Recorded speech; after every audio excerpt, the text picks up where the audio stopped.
Any athlete will tell you foot and ankle strain and injuries are a constant challenge. And our guest is the co-founder and COO of a biotech startup using an innovative sports science technology to help athletes safeguard against ankle and foot injuries. Oh boy, it's Fab Female Founder Friday on the Startup Life Live show. Let's go, everyone. Hey, let's do some dancing.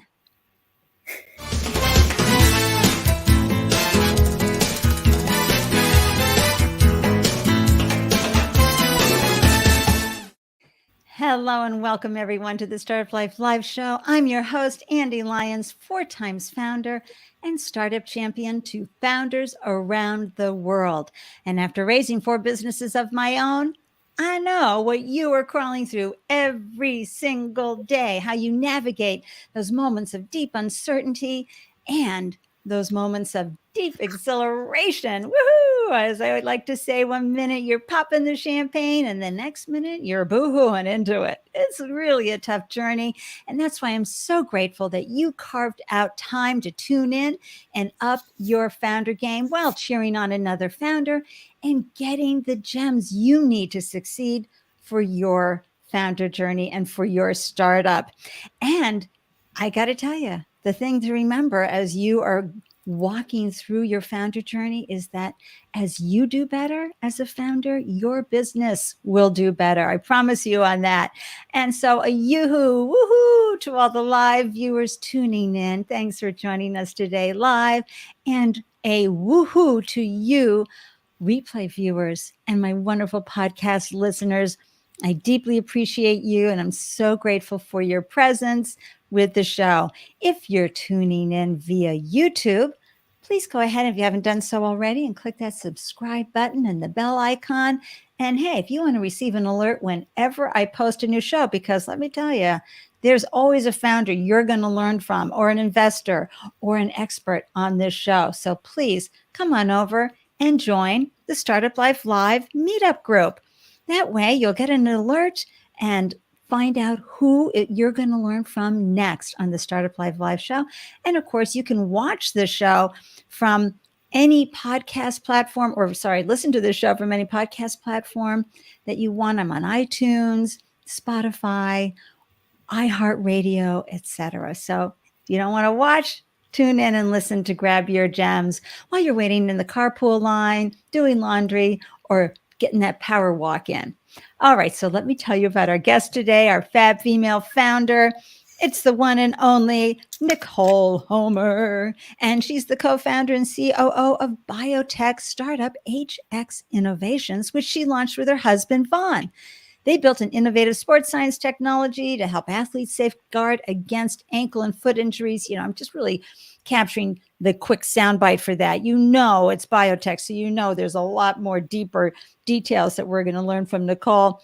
And Nicole has created and implemented operational and compliance processes for top performing international companies and has 8 years of military supply chain and logistics experience through her service in the U.S. Marine Corps. I got to tell you, we are diving deep into some serious operation shops today. I'm going to pull everything I can out of Nicole, just saying right up front. But before I do anything, let's bring her into the room and celebrate you, Nicole Homer.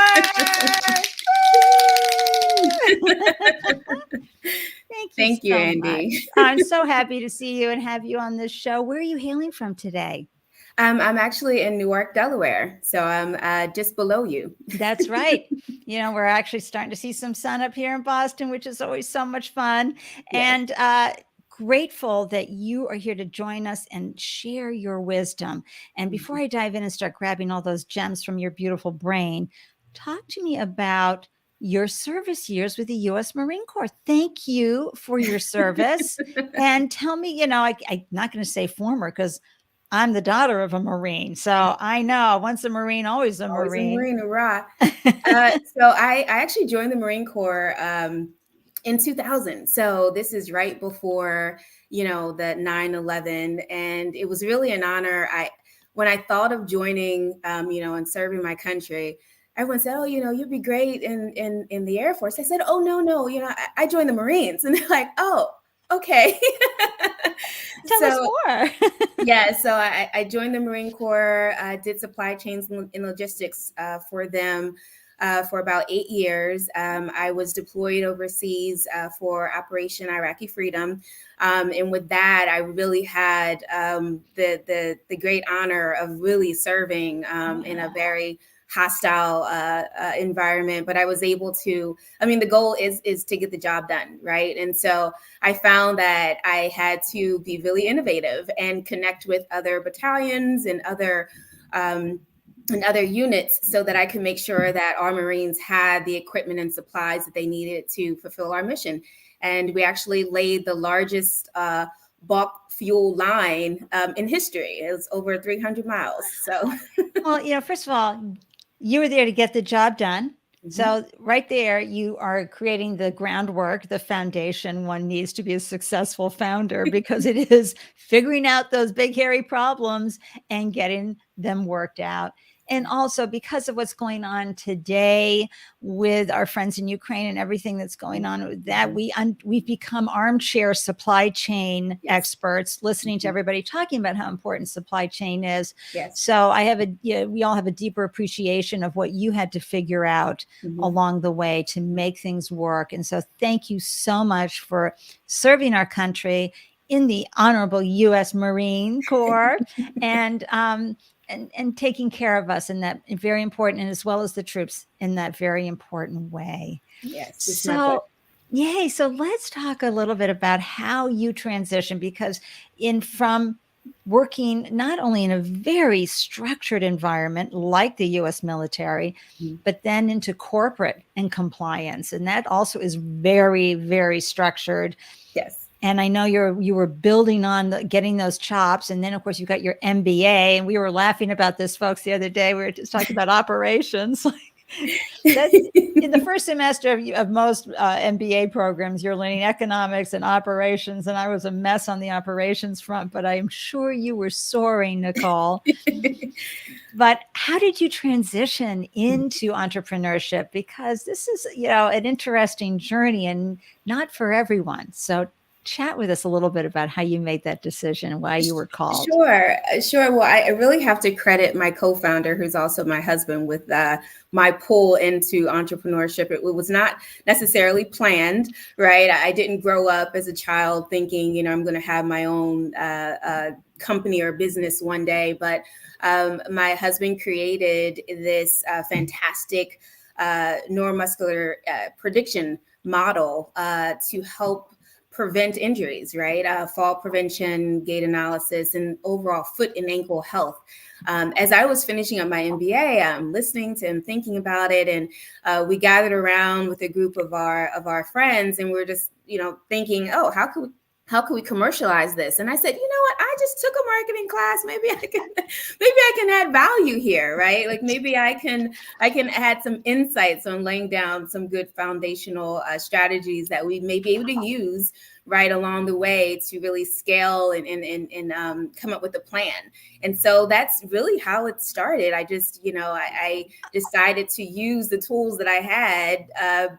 And that's what we did. I love that. Oh, honey, I know. I bet I can help you bring that to market. I just was doing a couple of case studies and had to do a paper. I got this. But I can do this, of course. but again, that operations background, you know how to get the job done. Yeah. But I'm curious as to why your husband, Vaughn, was looking at this. I mean, our youngest was basketball and was always rolling his ankle, right, in sports. But I didn't know that one could study and do prevention in a way that you could grab the data. So what was it about his background, for just a second, that made him even want to contemplate this at home over the dinner table? Yeah, well, he deals with the ongoing impacts and effects of a football injury that he sustained in college. So it was during a scrimmage, preseason scrimmage, and he wasn't necessarily ready, to get out on the field. He experienced a traumatic leg injury. He almost had his leg amputated. Yeah, so he had to learn how to walk literally all over again. Well, it invoked this passion, right? Right. Frederick Douglass, without struggle, there is no progress, right? And so with him, his struggle, caused him to have this just passion for how people move. What are the internal works that occur just to get someone to move? And that just evolved into this magnificent machine learning model that we're able to use and program into cameraless depth sensors, right? So we can do assessments on people to help determine if they're actually ready to perform. And wow. Yeah, so that's how it started. That's such an amazing story, folks. I'm going to be just saying, can I do a stitch on that on a pillow real early in the show like this? Because let me just do it right away.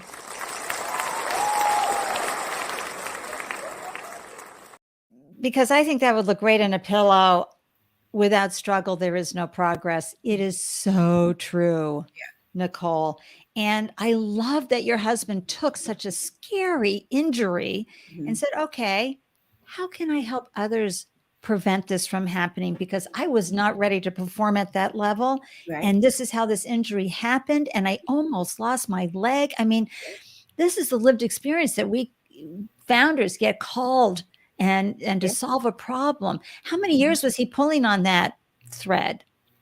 Oh, wow. It started, in 2005. He started really educating himself on just the fundamentals of biomechanics, kinesiology, human factors.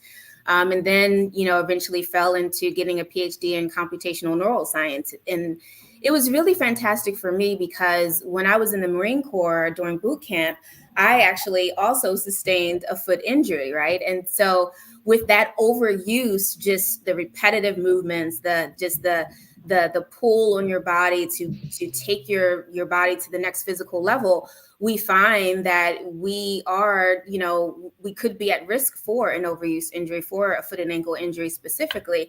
And so combining, my experience having an injury, his experience having an injury, we have like a double force of, okay, we need to help military recruits, and those exactly. Right. Of and we course, because they're at boot camp and they're, doing things for the first time, or they're stressing their bodies out in such a way that they don't know they're seconds away from an injury. Exactly. Can you just explain computational neuro what? Oh, sorry. A computational neuroscientist, he's able to analyze and apply data. And so the data that we collect, whether it be neuro or any type of physiological data, we use those to really create mathematical equations to define movement. With that skill set, it really can be applied across a lot of different demographics. But yeah, he's the unicorn about that. Well, and it reminds me of a dear friend of ours who got a full scholarship to Columbia University for his soccer capability. Wow. Okay. Right. Made it through freshman year, no problem. Sophomore year, starting line, which just never happened. Okay. That's how good he was. Wow. Went out, injured himself. Oh, like in warm up before the game. Yeah. And could not play for the rest of the time. Yeah. So there went scholarship, there went everything. Of course, he became a famous chef. Well, and he turned it around that way. But that's how injuries can happen. Yeah. And it can really stop you in your tracks. Okay. Who's this wonderful man? Mr. Deep 2425. First I have to be honest, Mr. Deep, I just wasn't sure if you were a spammer commenter, but you've been really here and joining the conversation. Struggle with no progress is passion. If you have a first name, that would be great. And football is great and painful. Oh yeah. And I think we're really, tapping into some of the neuro stuff that happens to our wonderful football players. Oh, it's so good. I think some of the best coaching and some of the best memes have come out from football coaching. Yeah. But okay. Well, our technology can be used. We were talking about the soccer player, and really the technology can be used as a preventative measure. Do the assessment before you get out there so you can know if your players are actually ready to play, and you can play them that way. So we really want to disrupt the industry and applying our technology in that way so we can keep more players safe. I love that. Yeah, you clearly can take it across the board for athletes, and I'm sure coaches. How long does the assessment take? Because I'm thinking, coaches want to get going and get the game going. How long does the assessment take? It's only 1 minute.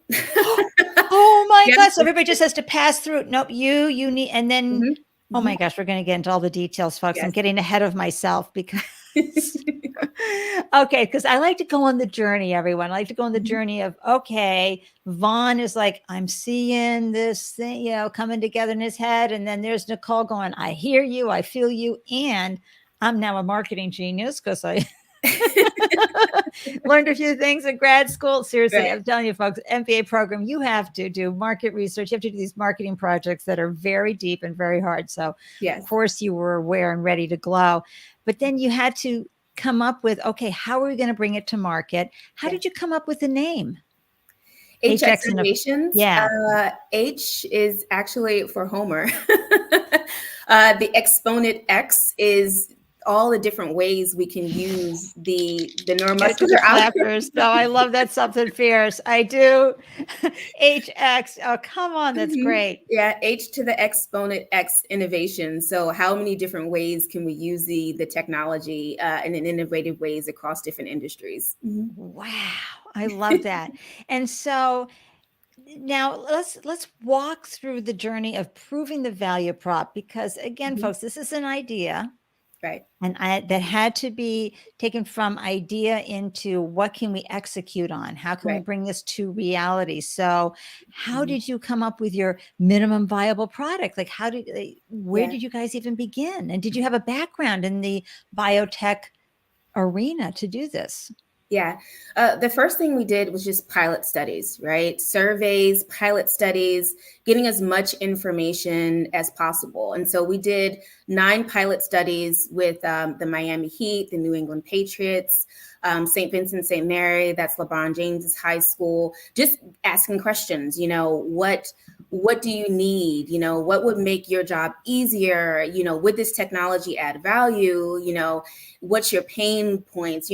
What keeps you up at night, basically, and asking specific questions and then building a technology and end user case around what that problem was and how our technology could help solve that problem. And so we spent a good 2 to 3 years, I want to say, in that bucket, just asking a lot of questions, at any given moment, just surveying and then pilots, let's test it out and see if what we have will actually be a solution for you. Okay, I want founders there's a lot to take away here. Yes. Okay, first of all, the surveys, very important, and the Yes. 2 to 3 years spent gathering that data. Yes. Mm-hmm. Folks, don't be caught up in this mythology that you're going to launch a business and be ready to go IPO in a few years. Oh, That is ridiculous. yeah. It takes all those years to get that data. So, hey, hold on to your full-time job. Yes. Make this a side hustle. And Yes. then secondly, how did you get the gumption to call New England Patriots and the Miami Heat and say, we want to do some surveys? What was that conversation like? Because I know a lot of founders might get caught up in like, they'll just go to the local high school or maybe a local college, but not a national football team. Yes.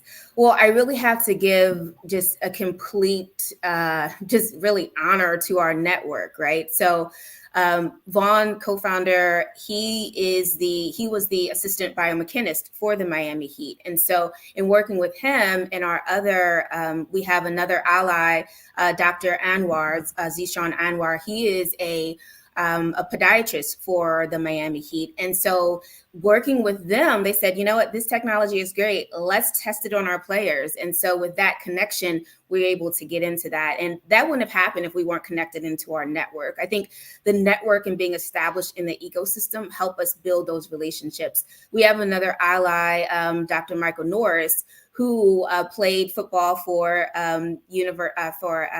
California, University of California. Probably University of Southern California or Southern California University, maybe. Southern California. It was There's UCLA. so many in there. UCLA. It was UCLA. Okay, great. So it's in the So he Cal played system. football for UCLA, and now he is a podiatrist.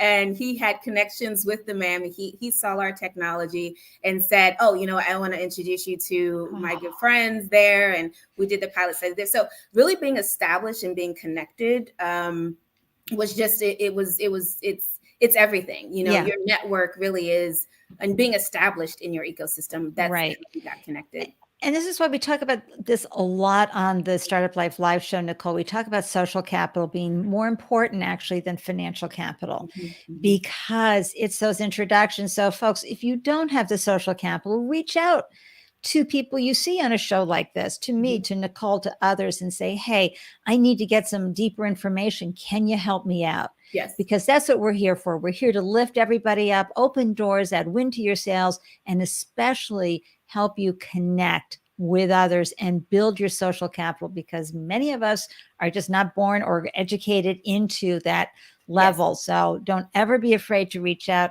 folks who are tuning in and my podcast listeners. But now it's all making sense. See, there's always a picture that's behind a company, right? There's a journey. Vaughn worked in the field and he worked at Miami Heat with the Miami Heat. So he was able to go, okay, not only do I have this great idea, I'm seeing other injuries that could have been prevented. I really want to help. My wife, Nicole, here is ready to jump on board with me. Let's, pull together the data that we need. So now you've interviewed, you've done the survey, and now how do you come up with something that you can show people and say, okay, here, this is what we're planning to do. Did you have to outsource that? How did that happen? So we did outsource it with some different technology in user design companies to figure out, okay, what data is important and how can we use it? And most importantly, again, with the surveys, right? We had to go back to new end users and say, how would you want this data to be represented for you? And so we did outsource that technology, that service, because again, we wanted to try to keep costs at a controlled rate, and we weren't at a position where we could actually hire someone internally full-time. But Nicole, so many founders lose a ton of money by outsourcing. So how did you manage that process? Because I mean, I've had folks on the show who not only did they outsource it, but then the person who did all the code for their technology disappeared and had to start over from scratch. Yeah. Contracts are really important. I think with the legal background, we had a lot of contracts in place before we did the outsourcing. And that gave us a level of protection, but it was trial and error. I'm not going to say the first time we did it, we got it right at all, because we didn't. And we did lose money, doing the first round of it, because we didn't know, we didn't know what we didn't know. But then we tried, of course you had to try again. So we tried again, and now we're with really a partner that has a little bit more skin in the game. So it would behoove of them to also stay, and also we just become more patient and less rigid with the process. And I think we were really rigid before, and that no, it has to be this way, it needs to be that way. But just realizing that people are human and we're human too, and that things aren't going to necessarily be perfect. And so it's all and it's all an experiment, everyone. So if you're able, I know money is on the table and nobody likes to lose money, but remember, it's an investment. It's an investment in a dream. You got to drop that on some jewelry or on a vacation. Right. So or Starbucks. Or what? Or a whole bunch of Starbucks. Exactly. So, and please, other founders, be gentle with yourself. Nicole has just shown you right here that they didn't know what they didn't know until you start pulling on that thread and start to create, and you go, oh, hell no, that's not what we wanted. Right. You don't know. And so that contrast moment is so important and so ideal about the founder journey. And so if you shift your, you see the glow in my face, right? You shift your perception to one of curiosity, like it's a lab experiment, and not like, oh no, I'm a failure. You're going to have the ability to solve that problem, because founders, you are all problem solvers. Okay, so now you start to pull it together. You've got your data, you've got your MVP. Now you're able to, after you've collected the data, did you go back to all the folks that you had done the survey with and said, could you try this out? Yeah, and that's where we are now, actually. And so we went to, there's a field house, a sporting facility here in Wilmington, Delaware, And we would pass by this facility, we'd just say, you know what, we should go in there and ask them if we can do some risk assessments on their players. And we did. We went in there and we said, hey, we have this technology. We think that it could add value to you and how you play your players and building safe protocols. Can we test it out in your facility? And they said, well, let's see what you got. So we showed them the demo. We showed them the reports. They really loved it. And so we started, and we have our first client really through the field house. Yeah. And they are our beta client, and they're going to help us test it out. Congratulations. This is wonderful. Now, do you work full-time in the business, or are you and Vaughn still side hustling your way through this? No, I am in the business full time, but Vaughn is still working. So it is still very much so a building from the bottom and figuring out, okay, when's the best time for us both to be full time, or it may just be that we have to go a little longer. Right. We don't know the answer to that question yet, but I'm full time now, and Vaughn is part time. Excellent. Now, I love this Something Fierce, folks, because I just want you founders to understand that you can move this way with your business. You can move at a certain pace. It's okay. And it's important to take your time and to see what beta looks like before you come out with alpha, I guess is what it's called. And I agree, Mr. Deep. If at first you don't succeed, dust yourself off and try again. Those are great words. I agree 100%. I want to do a screen share right now and show everybody your IG feed. May I do that?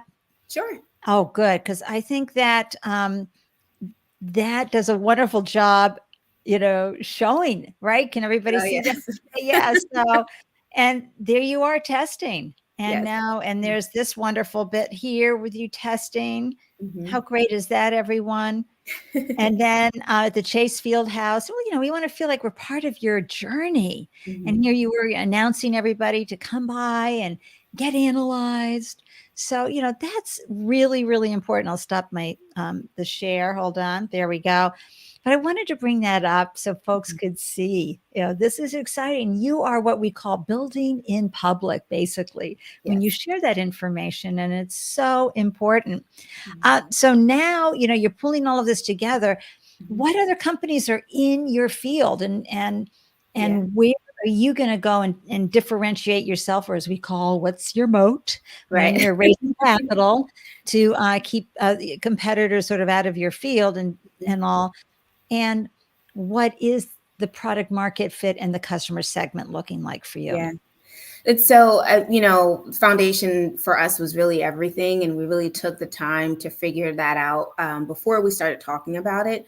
And so IP is what we decided to really start putting a lot of investment into. And so we have filed, we have a patent pending, and we have 4 provisional patents. We have 2 trademarks.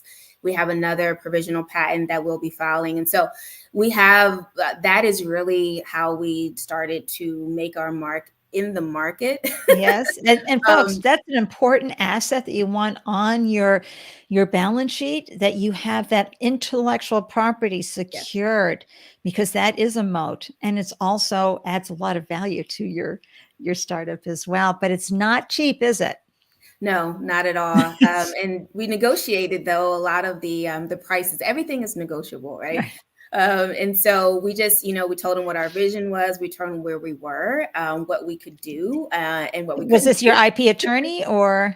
It was an IP attorney, yes. And so we also did a lot of advisory. So we have fantastic advisors that really help us along the way. We hardly really make a move without consulting at least one of them about what we should do, because again, we're new at this, right? We don't know everything, but we have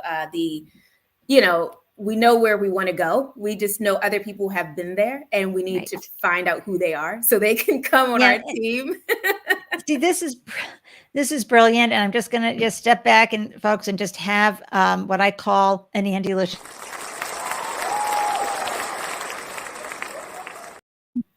And this is part of answer. Yeah, come on. This is so wonderful, and this is where Nicole's putting together her Smarty Pants operational, get the job done. Who's going to help get this job done? Who's going to make sure that we solve this problem in the best, most effective way that we can execute on? Oh, would you like to come on board? Yay, Right. Leadership skills are also very important when you're going through that.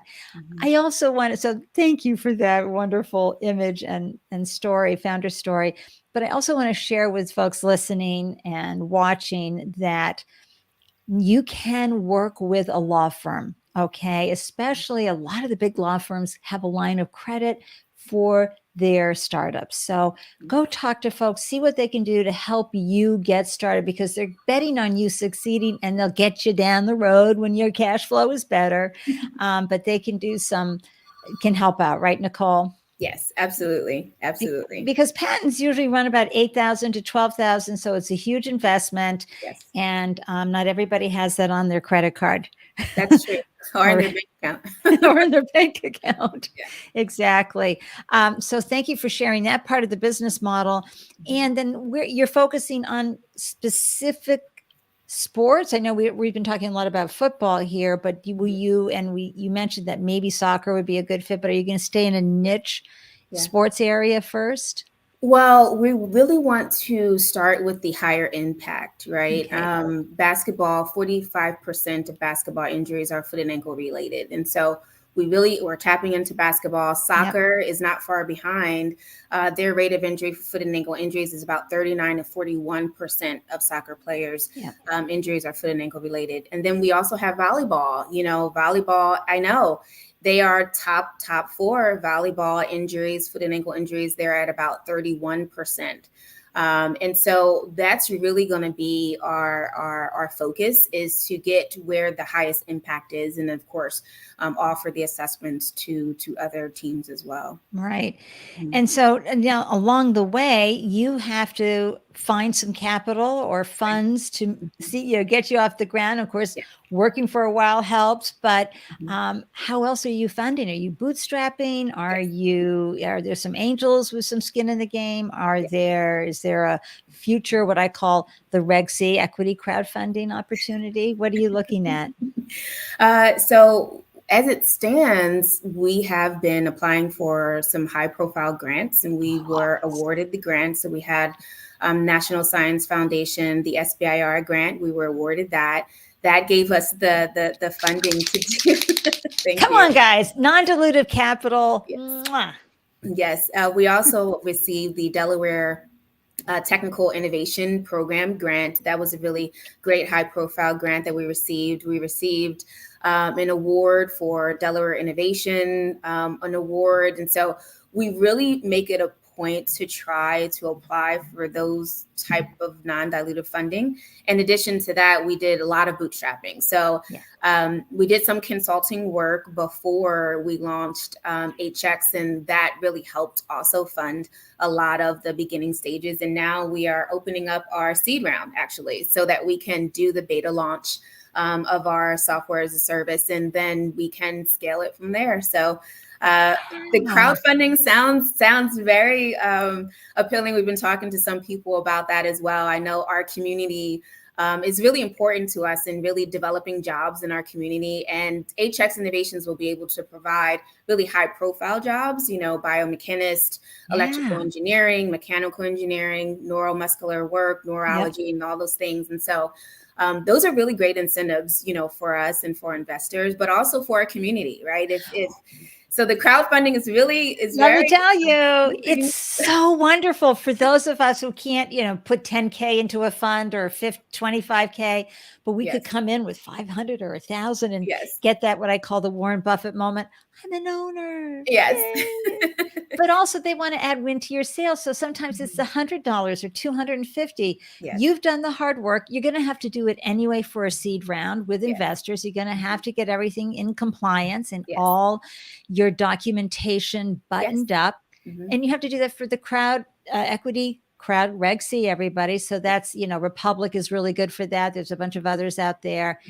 And why battle with the odds of raising funds when we already know that women of color, people of color get such a small amount of the pot? Yes. And also that seed capital is really hard to obtain. You know, a lot of times there's plenty of money for B and C, but not seed or A. So this way, you know, people, you know, you can get a whole slew of folks coming in for whatever they feel comfortable for, and then they get to feel really good about it. Can you tell everybody that I love to do equity crowdfunding? Well, I have to talk to you further after the show so you can I can pick your brain a bit about it. Happy to, and I can introduce you to some folks who have gone that route and it worked out just so well for them after years of struggling trying to get in that seed capital. And so yay for that. And something you mentioned along the way too, talking about high profile grants. So I have an idea of what that means, but share with folks listening and watching right now what that means. And why is that different than from just a regular old grant? Sure. I guess my interpretation, and I can't quote like an actual definition, and a part of it could be just the NSF, the federal grants, the DoD, the National Science Foundation, the National Institutes of Health, the Department of Defense, Department of Education. These are all federal grants that provide hundreds of thousands of dollars in seed funding for great innovative ideas, you know, and maybe not necessarily to commercialize the ideas, but to develop the research and the innovation that you'll need to get to before you start to commercialize. The great thing about the SBIR grants and the National Institute of Health and the National Science Foundation and the Department of Defense, they have these America's Seed funding, and they give you a substantial amount of non-diluted equity, non-diluted funds to help develop your idea and also to commercialize it. And so they're hard to get because it's just a lot of work, right? I mean, you really have to know your stuff. You have to have your documents in line. You have to answer hard questions. But I think that once going through the process, you're able to get other grants as well because we know what to do. Right. You know? Once you get through that first run, and folks, this is really important information here that Nicole is sharing. And I want to add one little piece to it. Be careful about the grant process. Make sure it's enough money to give you enough wind in your sails. It doesn't have to be huge, but you're going to spend a lot of time on that grant application. So make sure it's not like for $500, unless that's going to be the thing that saves your life. Okay. And if you have all that time, but mostly you're going to want to go for something that's much higher on those grants. So yay for that. And congratulations on, you know, figuring all that. And non-dilutive capital is absolutely the best.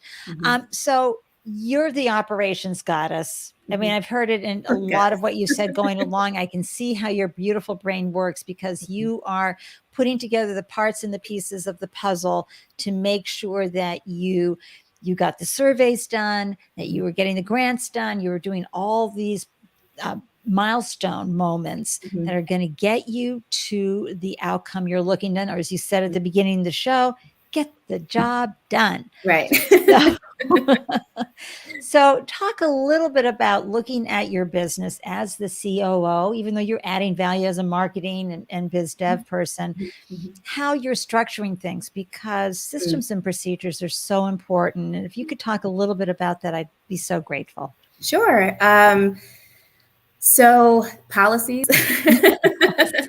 policies are like music to my ears, you know, just what is your standard operating procedures to do something, to do accounting, and also just to know what the compliance things, you know, the regulatory bodies are for your product and for your service line.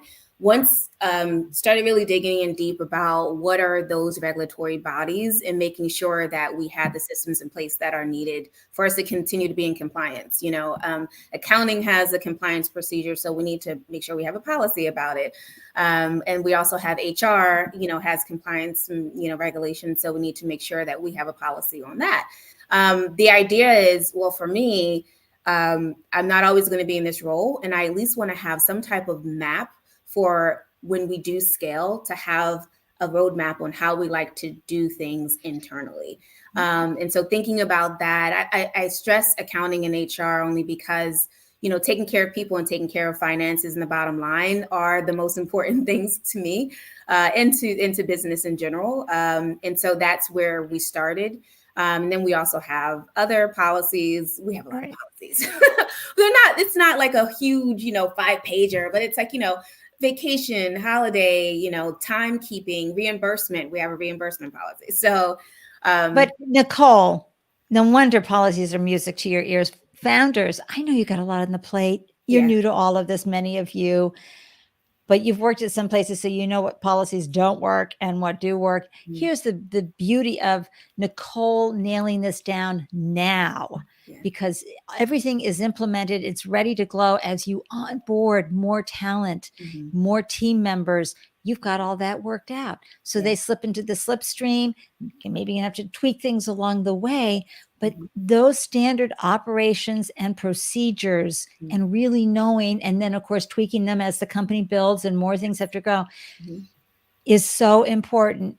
And you're a startup, so your innovation is still going to be singing along. You're not going to be too big to make that too, because sometimes, as you know from where you've worked, that it can also become an anchor for innovation. Yes.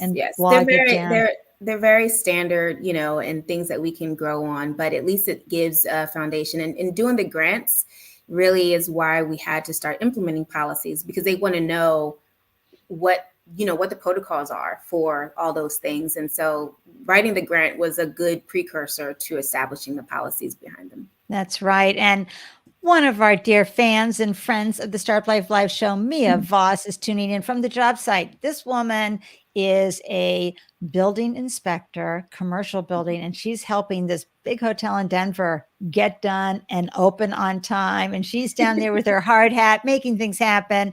And she says, I agree. Mia says, quote, policies are music to my ears, quote, I love it. I said, I wrote the same thing too. That may be a little bit of the Marine Corps background as well. I used to teach some of the standard classes for the Marines. So that's perfect from your background. And I want to remind everybody, you can also find Mia on Spotify, iTunes, everywhere you listen to podcasts, with her show, Shit We Don't Talk About. She has the best guests going into details that you will love, love, love listening to. And she's a phenomenal host. So be sure to follow her everywhere she glows. But I know when she's in there bossing all those men around, you and Mia can do a fist bump on that. Absolutely. So speaking of operations and all the things that you're doing to navigate, what do you see as the next big step for HX innovation? Like your vision now, you're in beta, you're going to do what? You're going to get so many pieces of information, some clients on board, testing it out. When do you hope to get out of beta? We hope to get out of beta the beginning of next year, so that we can be full-fledged and get it in. So and that's what really provoked the seed round to open up, so we can really expedite that process. Oh, excellent. I'm so excited. How many folks are you going to need to have in your beta test to feel like you will be prepared for a January 2023? The great thing about our technology is we can test so many people in a small amount of time. Yeah, 1 minute. So if we can do about 200 more tests in beta, we'll have enough data to really fine tune and tweak it. And then again, being in our testing station location, we have access to a lot of different football teams, soccer teams, basketball teams that we can test both on the youth sports, the high school sports. Well, the youth sports is the high school sports, the collegiate sports, and the semi-professional and professional sports. So being in that hub will allow us to have access to our beta users. And so we can start doing the surveys relatively quickly. So being there is just a great strategic move so that we can be right in the midst of where we need to be. And it'll be easier for our marketing strategy. I'm like, yes, ma'am. Okay, here we go. I'm ready to start diving in myself, and I'm over here, nothing to do with it. I have to ask this question because I launched a business with my husband. Mhm. Folks, I don't know if you know, but the .com I launched with my darling man, Chet. I was nursing a 6-month-old and Oh, chasing after a 3-year-old. mhm. And wow. And we had to end up Yes. moving across the country too. Oh, wow. It's very exciting. And I would love for you to talk about what that's like as the relationship evolves, Yes. because, you know, the Yes. relationship is the most important thing, everyone. Don't ever forget that. Yes, I can definitely agree with that. My co-founder is also my husband. We naturally do things the same way, and I think that helps. Yeah. We have the same type of mentality where everything kind of has a place. We also had to stop being as rigid because some things now are all over the place. But um, but Totally. just yeah, but really I think it's just a matter of working with anyone. You have to allow them to have the grace to grow into where they're trying to go. And I think that just again with the help of our community, tapping into people who have tried to do this before and watching them grow, like Gap, for example, was co-founded by a husband and wife team. Bumble, that's a co-founder, the husband and wife team. So we have a lot of high profile companies that have done it. And so we're like, this can be done. And we work really well together as a couple. And so we're like, oh, but business side, we also had to say, okay, who has the kind of like the final say? Yeah. But also respecting each other enough to glean from the insights and experiences that we both have separately. I think it makes us just a stronger force. Yeah. I would not do it any other way. And it is very difficult though, because it's my husband, right? And we have 3 children. And so Nicole. it is, Oh my gosh. So you're yes. like, you're not one-on-one anymore. You're defense zone. Yes, All right. exactly. All right. Where are they? Exactly. Yeah. So we have to put on our hats, right? Oh, this is a business hat. Oh, this is the mom hat. This is the wife hat. This is the hot date hat, right? We have to have a hot date. So so we're still working it out. It's fun. We talk about this often. We wouldn't do it any other way, even though it's a challenge, but it's one of those challenges it's a good growth strat. It's a good growth approach for both of us. Absolutely is. Chet was, the CEO, and I was, operations and VP of admin and finance. And so, we had our complementary skill sets and what we were really good at. Yes. And it really, really helped. And the kids learn a lot from you folks. They learn a lot watching you. Of course, we thought for sure we would have killed any aspirations for entrepreneurship for our young men, who are young men now, but our kids, because I would wake kids up when I had my food business. Okay, it's 4:00. We're going to the bakery. Oh my goodness. Right. Yeah. But they learn a lot. And what I've noticed as young men, they are very self-directed. Yes. And they have the confidence to make mistakes, because this whole journey is all about making mistakes and learning from them. It's not a big deal. And also self-advocacy. Yes. Being able to speak up for yourself. So your 3 children are going to be great. And I love watching you in action. And I got to tell you, grace to grow, giving someone the grace to grow into where they need to go. That's beautiful. I'm going to probably use that as the quote for the show when I go to post the post show stuff. That's really, really beautiful. And I think it's very honoring of, and what relationships, partnerships should be in love, when you want to see the best for your partner. Yes, absolutely. And I know Vaughn wants to, see the best for you as well. So thank you for sharing that. All right. So what is the hardest thing that you're working on right now that we could, the Startup Life Live community could add some wind to your sails? Yeah, the hardest thing we're working on right now, we opened up our seed round. So,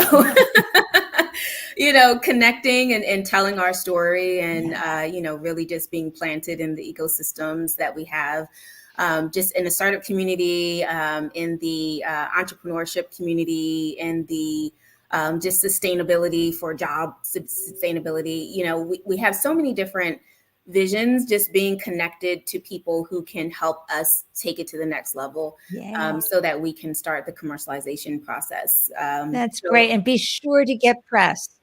Yes. Okay. Doing the right thing on this show here. You never know who's going to be tuning in and go, wow, I love what they're doing. I want to see how I can serve. Seriously, I've had guests on the show who, angels have reached out to them. So you never know, as well as, future customers. but also, get on any podcast, get write-ups. I encourage all founders to do this. It just seems like, oh my gosh, one more thing. But there are some scrappy PR agencies out there that won't charge you an arm and a leg to help you. They'll promote you to people like me, and also the journalists out there to do write-ups. It really helps increase people's awareness of what you're trying to do. And it leverages the lack of time and other efforts and funds that you have as you try to build your brand. So, and now that you've been hanging out, as a founder, but also I bet you've got some great mindset hacks for when you were in the US Marines. And I would just love to know, when you are feeling doubtful about your ability to get the job done, what do you do to shift that mindset? What tricks have helped you, Nicole, turn that around and not, and get out of bed in the morning? Sure. So I really have to give credence to like my mother and my grandmother. My mom has this thing. She's fantastic. Oh my gosh. So she has this thing since I was growing up. It's called "And I Love Me" wall, right? And I'm talking about, if I make a great, milkshake, my mom has a parade, and so any accomplishments that I've done along the way, I started building an "I Love Me" wall, right? And so when I get down, I'm like, oh, I can't do this. This is overwhelming. I just think of all the things that I've already done. And I'm like, you know what? I can add value. I can be in the room. I'm supposed to be here. All of my experiences have brought me exactly where I'm supposed to be. And then I just get up, the next day and I try to do it again. So, and my grandmother, she's like, we don't have the luxury to have a pity party. Like, ain't no time for that. Having a pity party is for people who have the luxury to do so. You do not. Get up. So, but she's a 1930s baby, Yes. So they didn't have the luxury to sit around and vote. And so those are my influencers. And she was able to have 2 grocery stores in the 1960s, her and my grandfather, during a time when people of color, that was just not heard of. So she's a firecracker, and it's just and she's still with us too. Yes, she is. She's 86 years old. She's just hi, Grandma. Hi, Mom. Ever. Oh my gosh, I'm so thrilled to hear this story on so many levels. First of all, everybody, and I Love Me wall. You all are going to start doing that right away, even if it's a Pinterest board. Yes. Make it happen, because I have a testimonial Pinterest board to remind myself when I'm feeling like, oh, and I go and read the testimonials and I go, okay. Right. I can do this. You know what? I can do this. Let me go to sleep. I wake up in the morning. Well, and we had a guest on last fall, Jeanette, mother of 5, husband left. And, and her twin sister would come over and Jeanette would be crying, and her twin sister would start crying with her. And she's like, you are no help. Right. Exactly. I have to feed these 5 kids. I got to get going. Get up. We don't have time for that. Right? Think about it later. Think about it later. Grandma is right. And also, I feel like with your mom, my kids will like eye roll all the time, going, yay!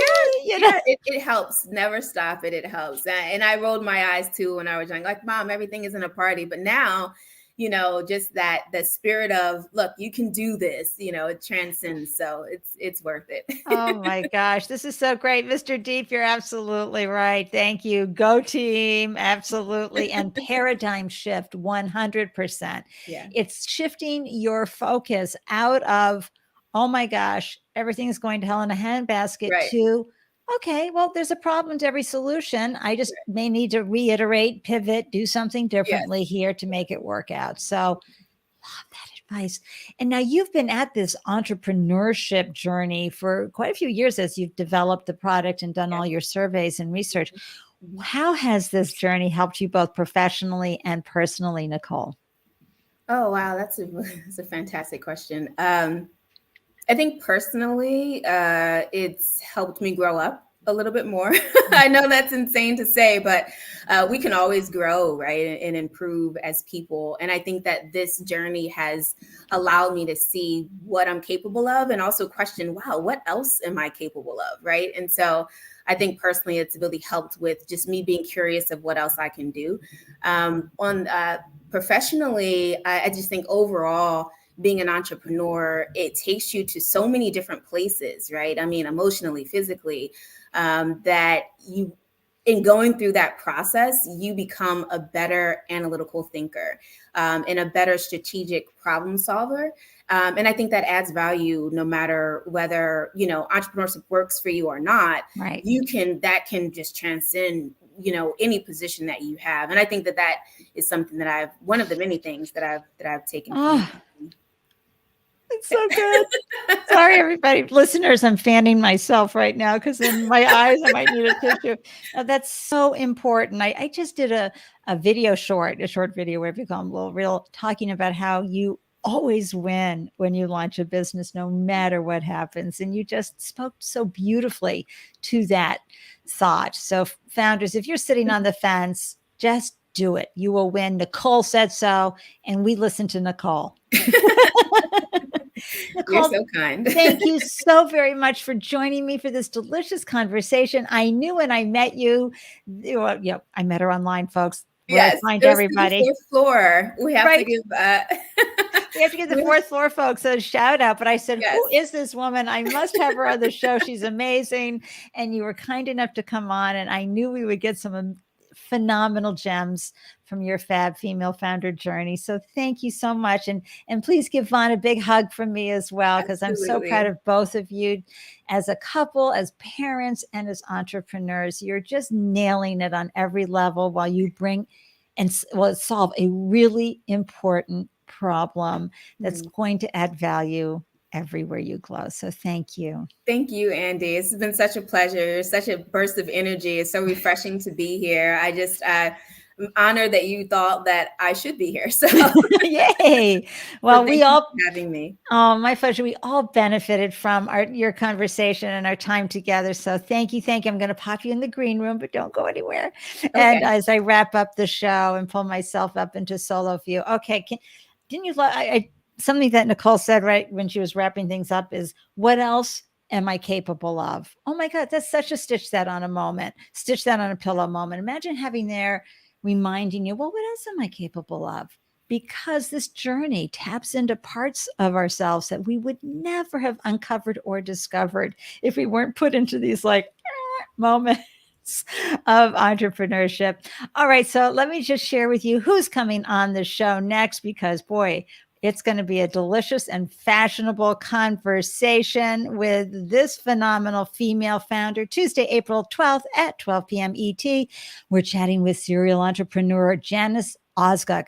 She's the co-founder of V&V, a curated fashion marketplace that solves for fit, style, and easy discovery for the modern woman whose desire to look great has not changed, even though her body and age and fashion preferences have. So it's going to be a wonderful conversation.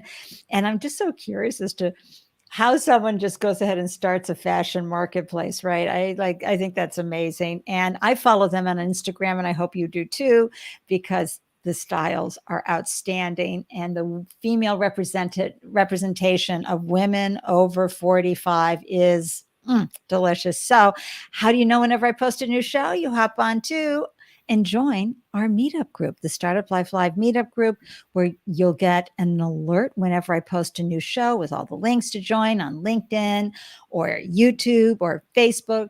And you can add value every time with your wonderful comments.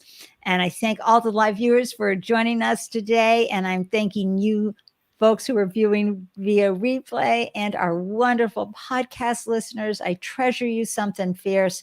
And you know what? I haven't played this in a while. So I'm going to just throw up one of my favorite quotes because Nicole really brought it today with her quote. So please remember that you're braver than you believe and stronger than you seem. And as we say here in Boston, wicked smarter than you think. You can do this. You will always win from this journey. And thank you so much for tuning in. And I'll see you next time. Until then, wishing you a delicious day everywhere you glow. Mwah! To you. And time to dance again, right?